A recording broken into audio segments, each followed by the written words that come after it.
समय की बात है। एक राजा अपने ही राज्य में रात के वक्त रूप बदलकर घूमता था। वह रूप बदलकर लोगों से मिला करता था और सबसे खुद के बारे में जानने की कोशिश करता और सबकी दिक्कतों को समझने की कोशिश करता। एक दिन जब राजा घूम रहा था, तभी अचानक बारिश होने लगी। उन्होंने बिना देर किए किसी के घर का दरवाजा खटखटाया। दरवाजा खटखटाने के बाद अंदर से एक गरीब किसान निकला।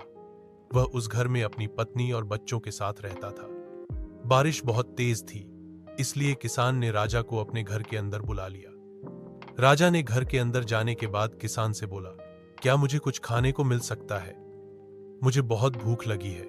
उस गरीब किसान का परिवार पिछले 3 दिनों से भूखा था और उनके घर में एक भी दाना नहीं था। किसान के मन में ख्याल आया कि हम भले ही भूखे हैं, लेकिन हम किसी मेहमान को भूखा नहीं भेज सकते हैं। किसान को यह सब सोचकर बहुत बेचैनी हो रही थी कि वह अपने मेहमान को खाना कैसे खिलाए। तभी उसके मन में अपनी सामने वाली दुकान से चावल चुराने की योजना बनाई। किसान ने सिर्फ राजा के खाने भर के लिए 2 मुट्ठी चावल वहां से चुरा कर ले आया और उसे पकाकर राजा को खिलाए।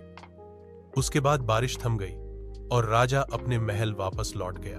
अगले दिन दुकान के मालिक ने अपने अनाज की चोरी की शिकायत राजा के दरबार में की।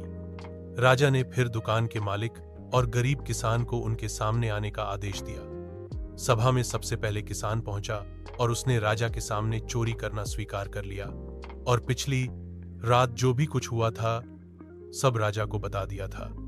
किसान ने राजा से बोला कि मैंने चोरी की जरूर, लेकिन मेरे परिवार ने उस चोरी वाले अनाज का सेवन नहीं किया है।